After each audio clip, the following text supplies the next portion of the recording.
The space around Earth's solar system suddenly filled with thousands of alien ships. They appeared out of nowhere like ghosts becoming real.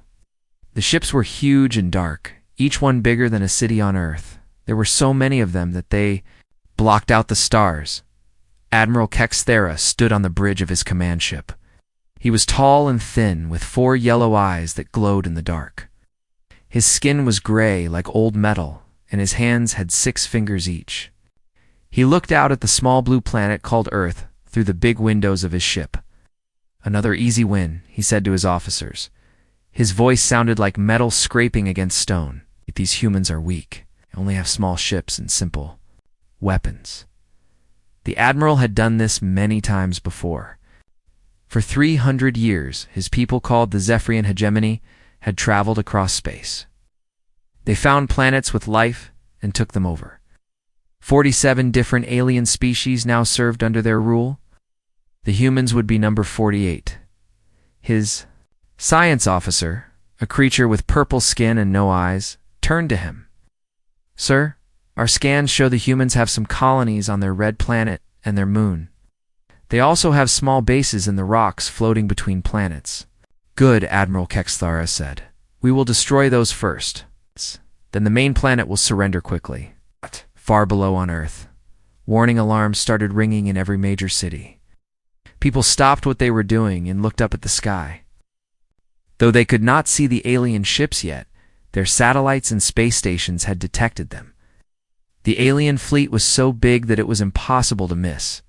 In Washington, the president was rushed to a bunker deep underground. In Moscow, Beijing, and London, world leaders held emergency meetings. Phone calls went back and forth between countries that usually did not talk to each other. Everyone knew this was different from any war they had fought before, but deep in the Pacific Ocean, something that had been sleeping for 10 years began to wake up. At the bottom of the deepest part of the ocean, in a place called the Mariana Trench, a shape started to move. It had been waiting there in the cold and dark. Hidden from the world above, the shape was a ship, but not like any ship humans had ever built before. It was 2 kilometers long and covered in metal that seemed to bend light around it. Strange symbols glowed along its sides, symbols that hurt to look at directly. The ship had been sleeping, but now it felt the danger above and began to wake. Up, Captain Sarah Chen sat in a chair that was connected to the ship by thousands of thin wires. She was a small woman with short black hair and tired eyes. She had been waiting for this day for 15 years, ever since they found the ruins in Antarctica. She had hoped this day would never come. "Confirm activation codes," she said quietly. "Codes confirmed, Captain," the ship's voice answered. It did not sound like a normal computer. It sounded almost alive, almost human, but not quite. "All systems coming online, dimensional drives charging, quantum weapons ready."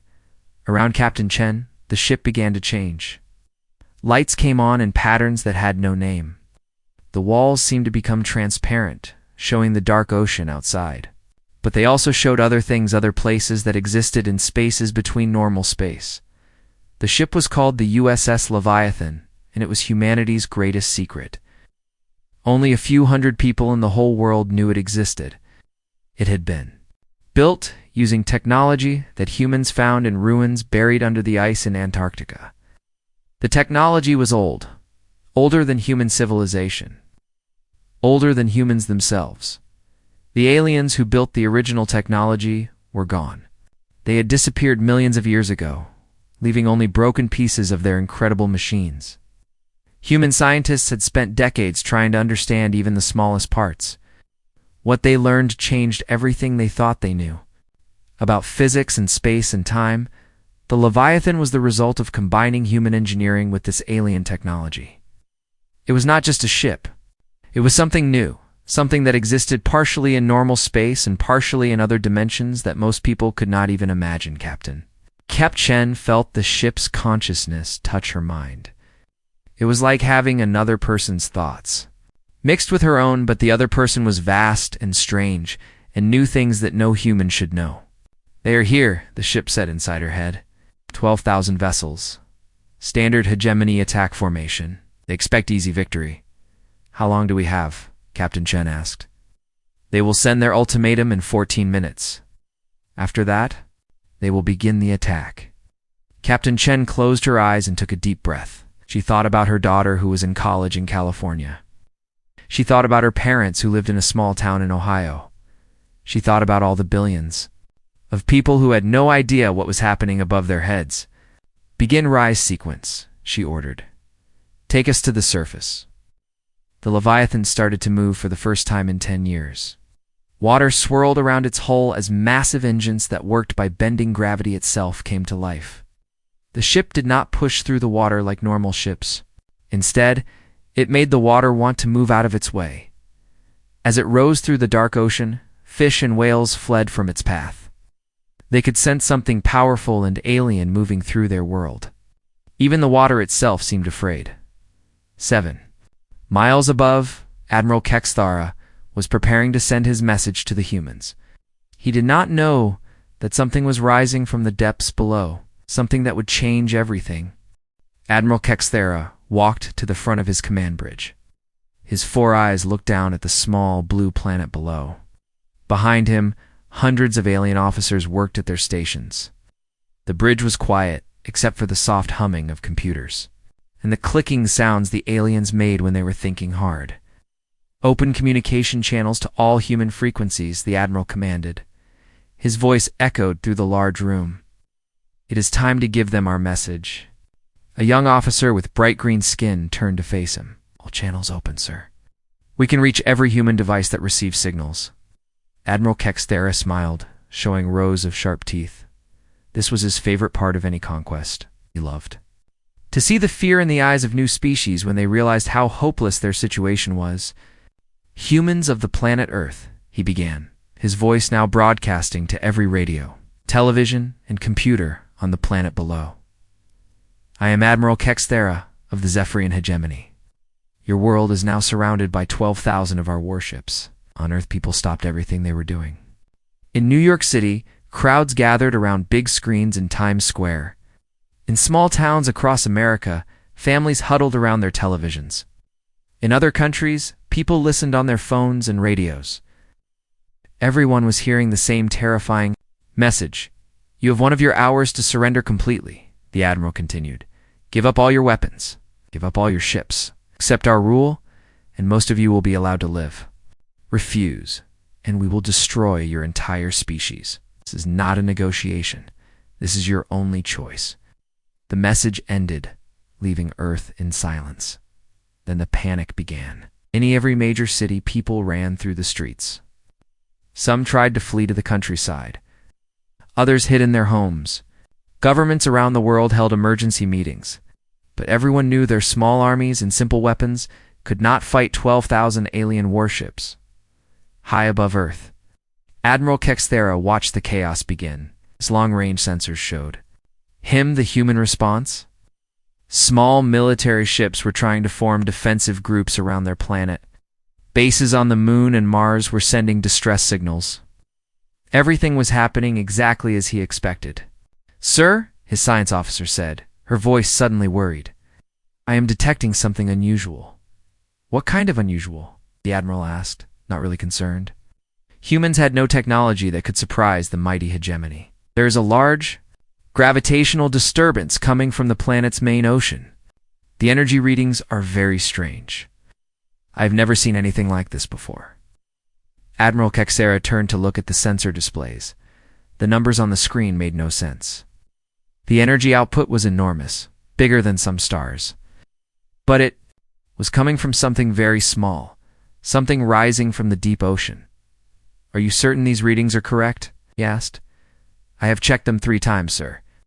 The object is 2 kilometers long, but it is producing energy equal to an small sun. And, sir, the energy patterns do not match any known technology in our databases. For the first time since arriving at Earth, Admiral Kexthara felt a small worry in his chest. In 300 years of conquest, his people had seen every type of weapon and defense. Nothing had ever surprised them. Nothing had ever been a real threat.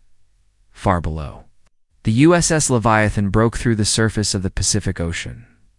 Water poured off its hull like waterfalls. The ship rose into the air, not using rockets or jets, but bending the space around it to make gravity work differently. It moved like it was swimming through the air instead of flying through it. Captain Sarah Chen felt the ship's joy as it finally moved freely again. The Leviathan had been built to swim through space itself, and being trapped underwater for 10 years had been like a prison for it. Oh. Sensors show the alien fleet in standard attack formation, the ship's voice said in her mind. 12,000 vessels. Primary weapons are plasma-based energy cannons. Shields use standard electromagnetic deflection. Technology level approximately 800 years behind ours. Captain Chen nodded. The alien technology was advanced compared to normal human weapons, but it was primitive compared to what they had learned from the ruins in Antarctica. The aliens were using science that humans had understood for decades. The Leviathan used science that most humans could not even imagine.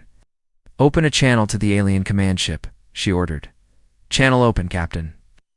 Captain Chen took a deep breath. She knew that what she said next would change everything. Not just for this battle, but for humanity's place in the universe. Alien vessels, she said, her voice calm and clear. This is Captain Sarah Chen of the USS Leviathan. I'm speaking. For all of humanity. On the alien command ship, Admiral Kexthara heard the human voice and laughed. One ship, he said to his officers. They send one ship to fight 12,000. These humans are even more foolish than I thought. But his science officer was looking at her instruments with growing fear. Sir, the energy readings from that ship are increasing. The gravitational distortion is spreading. I think we should be careful. Admiral Kexthara ignored her warning. He had fought creatures much larger and more dangerous than one human ship. Captain Chen continued her message. You came here expecting to find a weak species with primitive weapons. You expected us to surrender without a fight. You were wrong. On both counts, the Leviathan rose higher into the sky. Its hull began to shimmer and change. Parts of the ship seemed to fade in and out of normal space. Weapons that had no names began to charge with power that came from places beyond normal reality. You have 30 seconds to turn around and leave this star system, Captain Chen said. This is not a threat. This is not a negotiation. This is a simple fact. You have 30 seconds to leave, or none of you will ever leave. Admiral Kexthara's laughter stopped.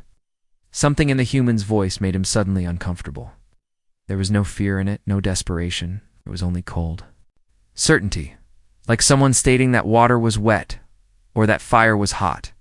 Sir, his science officer said urgently, the energy readings from that ship are now beyond our instrument's ability to measure. I strongly recommend we withdraw to a safe distance. But Admiral Kexthara's pride would not let him retreat from a single enemy ship. He had never retreated in his entire career. He would not start now, especially not because of humans. All ships, he commanded, prepare to destroy that vessel. Show these humans what happens when they dare to threaten the hegemony. 29 seconds had passed. Captain Chen counted down the final second in her head, then spoke one word that would change everything. Respond. Admiral Kexthara threw back his head and laughed so hard that his whole body shook. The sound echoed through the command bridge like metal breaking. His officers looked at each other nervously, but they did not dare interrupt their commanders. Amusement. Did you hear that? The Admiral said, wiping tears from his 4 eyes. One tiny human ship thinks it can threaten the entire hegemony fleet. These creatures are even more stupid than the rock people of Vegan Prime. He turned to his weapons officer, a large alien with red skin and arms like tree trunks. Send. The first attack group. 500 ships should be more than enough to deal with one human vessel. Make sure to leave some pieces so we can study their pathetic technology. The weapons officer nodded and began sending orders. Across the vast alien fleet, 500 massive warships broke away from the main group. Each ship was longer than 3 football fields and carried enough weapons to destroy a small city. They moved toward the lone human ship like a pack of wolves closing in on a rabbit. On Earth. People watched through telescopes and satellites as the alien ships approached the strange vessel that had risen from their ocean. Most humans had never seen the USS Leviathan before. It looked like no ship they had ever imagined. Its hull seemed to bend light around it, making it hard to look at directly. Parts of it appeared to fade in and out of existence. Captain Sarah Chen sat in her command chair, connected to the ship by thousands of thin cables. She could feel the Leviathan's thoughts mixing with her own. The ship was not afraid, was curious about the approaching aliens, the way a scientist might be curious about insects under a microscope. 500 vessels approaching the ships, voice said in her mind. Their weapons are charging. Plasma cannons, fusion missiles, particle beam arrays, standard electromagnetic shielding active on all targets. Are they a threat to us? Captain Chen asked, though she already knew the answer. No, the ship replied. Their technology is primitive. It's like trying to hurt a mountain with a stone. The first alien ships came close enough to fire. Bright beams of superheated plasma shot out from their weapons. The beams were hot enough to melt steel in seconds. They struck the Leviathan in dozens of places, creating explosions that lit up the dark space around Earth. On the alien command ship, Admiral Kexthera watched the attack with satisfaction. No ship could survive that much firepower. When the bright flashes faded, he expected to see nothing but floating wreckage, but the human ship was still there, completely undamaged. The plasma beams had simply vanished when they touched its hull. They had not bounced off or been absorbed. They had just stopped existing, as if they had never been fired at all. Impossible, Admiral Kexthera whispered. His science officer was staring at her instruments with wide, frightened eyes. Sir, she said, her voice shaking, the energy from our weapons just disappeared. Not deflected, not absorbed. It simply ceased to exist when it touched their hull. Captain Chen felt sorry for the aliens.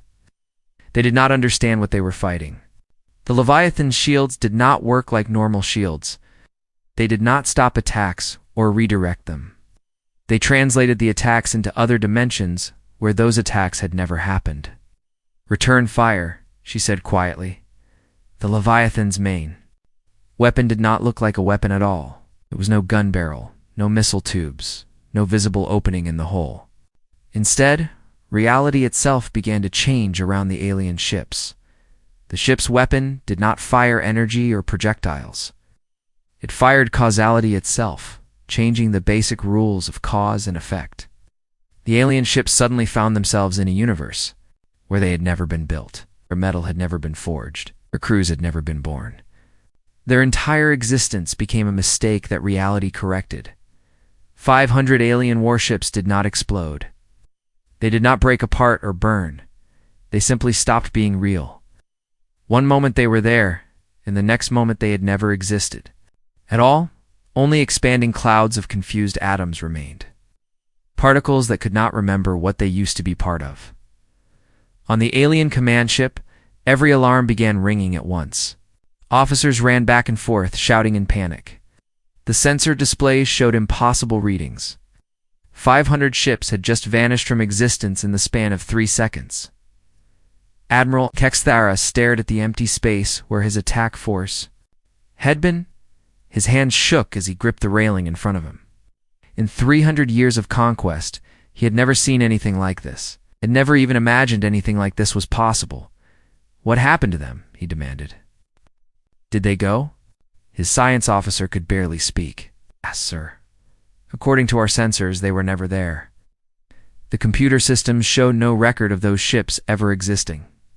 But we remember them, remember sending them. That is impossible, Admiral Kexthera said, but his voice had lost all its confidence. Sir, I recommend immediate retreat, the science officer said. This human vessel is using technology we do not understand. Technology that may be beyond our ability to fight. But Admiral Kexthera's pride would not let him retreat. He had built his reputation on never backing down from any enemy. Ran from one human ship, he would be laughed at throughout the hegemony. His career would be over. All remaining ships, he commanded, his voice growing desperate, attack that vessel with everything we have. Every weapon, every ship, all at once. Nothing can survive the combined firepower of 11,500 warships. Across the alien fleet, every ship turned toward the Leviathan. Thousands of weapons began charging at the same time. Energy. Readings spiked as the most powerful war fleet in the galaxy prepared to fire everything they had at one target. Captain Chen felt the ship's amusement at the alien response. To the Leviathan, the approaching attack was like being threatened by angry children with water balloons. They do not learn quickly, the ship observed. No, Captain Chen agreed sadly. They do not. She thought about all the species these aliens had conquered over the centuries, all the worlds they had destroyed, all the civilizations they had wiped out.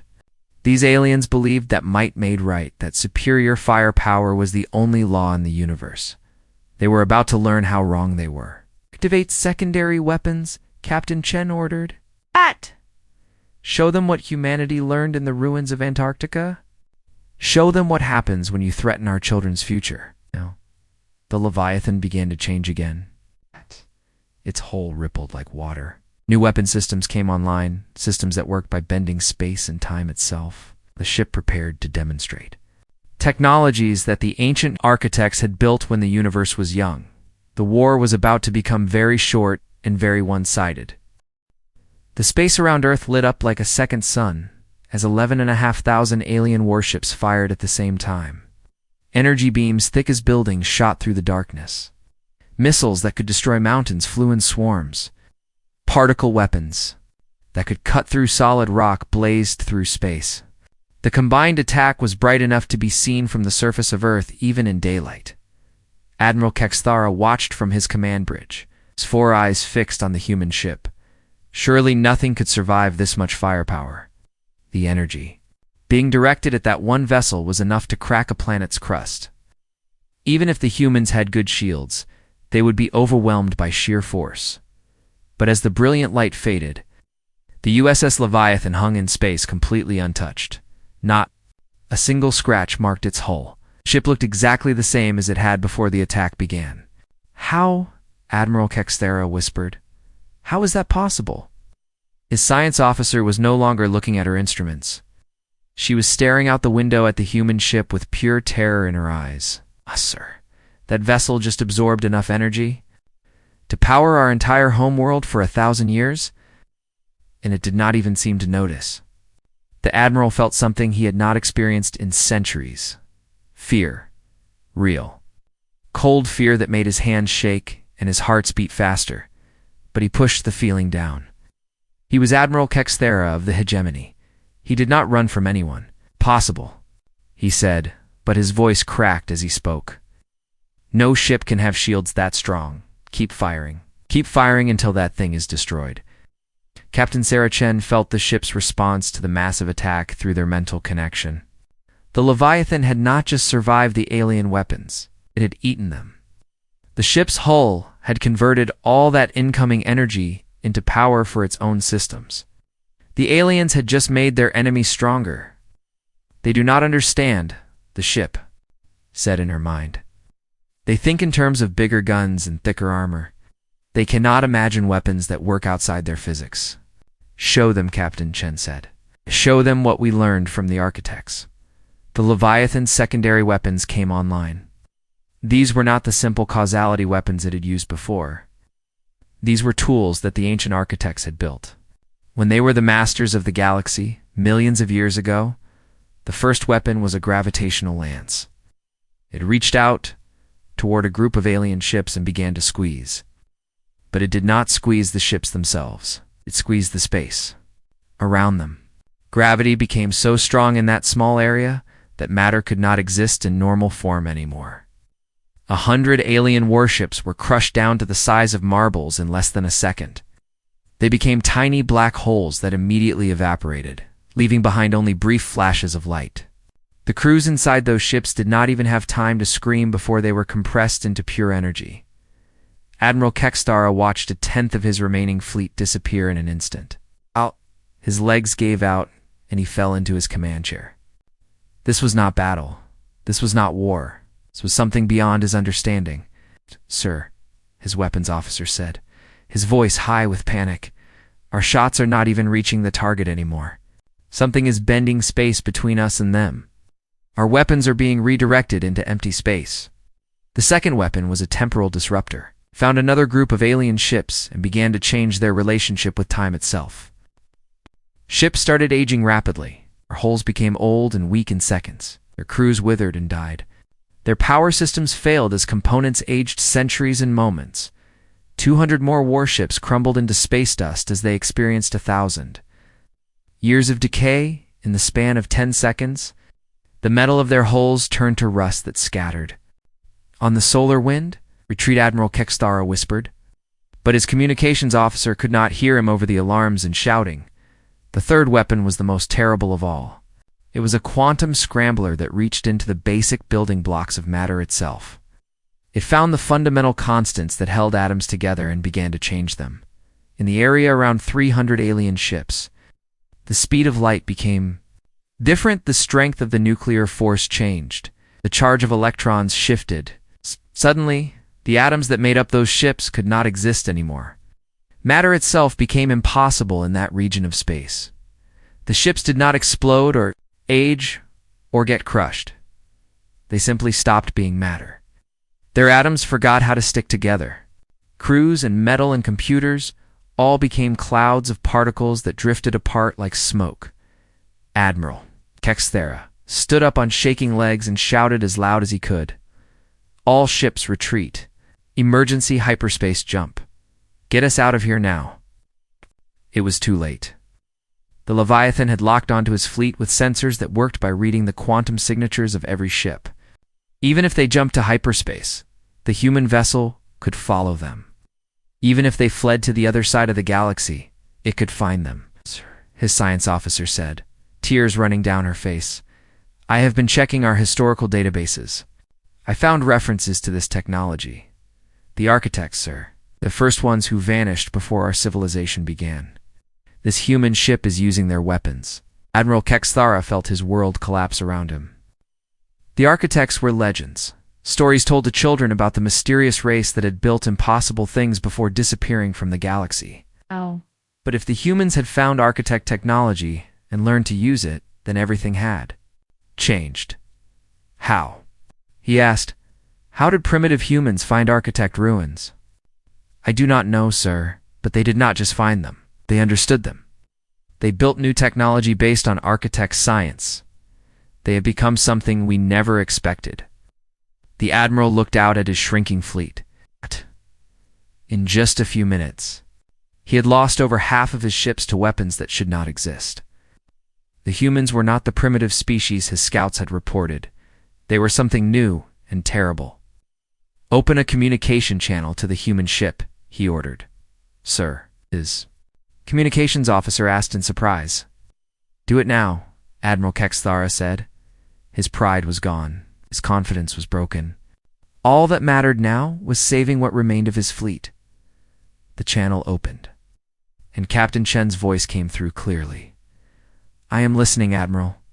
"How?" Kexthara asked, his voice barely a whisper. "How did you do this? How did your species go from primitive spaceflight to architect weapons in so short a time?" Captain Chen was quiet for a moment. When she spoke, her voice was sad but firm. "We found their ruins buried in ice on our world, and we spent decades learning from them. We built this ship as our guardian, hoping we would never need to use it. You forced our hand." "Please, Admiral," Kexthara said, all his arrogance gone. "Mercy, we surrender. We will leave your system and never return." "Will you?" Captain Chen asked. "Or will you go back to your empire and return with a bigger fleet? Will you tell them about Earth's resources and try to take them by force?" The Admiral had no answer. She was right. That was exactly what the hegemony would do. The war was almost over, and Admiral Kexthara knew his side had lost before it even began. Captain Sarah Chen looked at the broken alien fleet through the Leviathan's sensors. Where 12,000 warships had once filled space with their dark hulls, only 3,000 remained. The others had been erased from existence by weapons that worked beyond normal understanding. Floating debris and energy clouds marked where the hegemony's pride had met its end. "Please," Admiral Kexthara's voice came through the communication channel. The proud conqueror now sounded like a frightened child. "We surrender. We will leave your system immediately and never return. Just let us go." Captain Chen felt the ship's thoughts mixing with her own. The Leviathan was analyzing every alien vessel, reading their quantum signatures, learning their weaknesses. It could destroy the remaining fleet in seconds if she gave the order. "You say you will leave and never return," she said calmly. "But what about the next time? What happens when your empire decides Earth has resources they want? What happens when you bring 1,000,000 ships instead of 12,000? Admiral Kexthara had no answer because they both knew the truth. The hegemony did not give up easily. They would study this defeat, build bigger weapons, bring more ships. They would keep coming until they won or until they were completely destroyed. "I need to send a message," Captain Chen said. "Not just to you, but to your entire empire. A message they will never forget." She turned to the Leviathan's most advanced weapon system. This was technology that even the architects had used carefully. It was a dimensional reach weapon that could affect targets anywhere in the galaxy by reaching through folded space. "Computer scan Admiral Kexthara's ship. Find their hyperspace communications array." "Array located," the ship responded in her mind. "Shall I disable it?" "No," Captain Chen said. "I want them to be able to call home. I want the entire hegemony to see what happens next." Admiral Kexthara watched in confusion as his sensors detected strange energy patterns coming from the human ship. His science officer was frantically checking her instruments, but nothing made sense anymore. "Sir," she said with growing worry, "they are scanning our quantum communication system. I think they are learning how to use our own technology against us." The Admiral felt a new kind of fear growing in his chest.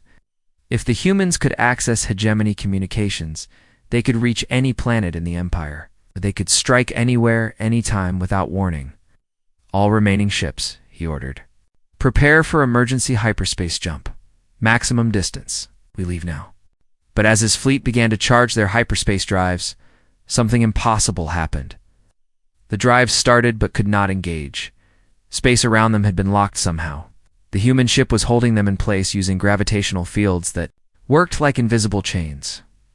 "We cannot jump, sir," his navigation officer reported. "Something is preventing our drives from opening hyperspace tunnels." Captain Chen spoke again, her voice carrying across all frequencies. "You are not leaving yet, Admiral. First you are going to watch. You are going to see what happens to those who threaten innocent worlds. And then you are going to take that message back to your empire." The Leviathan began to change again. Its hull opened in ways that hurt to look at, revealing weapons that existed partially in normal space and partially in dimensions that had no names. These were not the secondary weapons it had used before. These were the ship's true capabilities, technology that the architects had built when they ruled over galaxies. Admiral Kexthara's remaining ships tried to flee, but they could not move. The human vessel had trapped them in a bubble of altered space-time. They could only watch as something beyond their nightmares prepared to show them the true meaning of power. "Target the moon of the fourth planet in this system," Captain Chen ordered. "The uninhabited one. Show them what this ship can really do." Jupiter's moon Europa was 25 million kilometers away, but distance meant nothing to the Leviathan's main weapons. The ship reached through folded space and touched the small moon with energies that came from the birth of the universe itself. Europa did not explode. It did not break apart or melt or burn. It simply stopped existing as matter and became pure energy instead. The entire moon was converted to light in a process that took exactly 3.7 seconds. The flash was visible from Earth even in daylight. On the alien ships, every sensor overloaded, trying to measure the energy release. Officers fell to their knees in terror. Admiral Kexthara stared at the empty space where a moon had been just moments before. "Possible," he whispered. "Nothing can destroy a moon that quickly. Nothing has that much power." The architects did. Captain Chen said, having heard his words through the open communication channel. "And now we do. We learned from their ruins, built on their knowledge. We became something new." She paused, letting the full meaning of her words sink in. "For millions of years, your empire has conquered weaker species. You have destroyed civilizations that could not defend themselves. You thought might made right. You thought superior. Numbers meant automatic victory.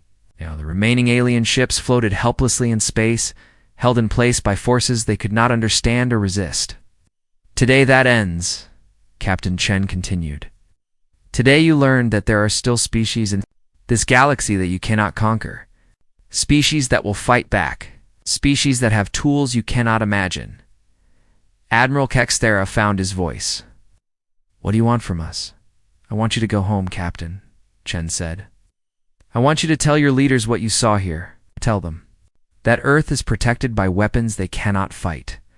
Tell them that humanity will not be conquered or enslaved or destroyed. She gave the Leviathan a new command, and the ship reached across space to touch one more target. Not to destroy it, but to change it. On Admiral Kexthera's command ship, every computer screen suddenly displayed the same message, written in perfect hegemony script. The message was simple. Earth is defended. Approach at your own risk. The age of easy conquest is over. Your communication systems will broadcast that message to every hegemony world, Captain Chen explained.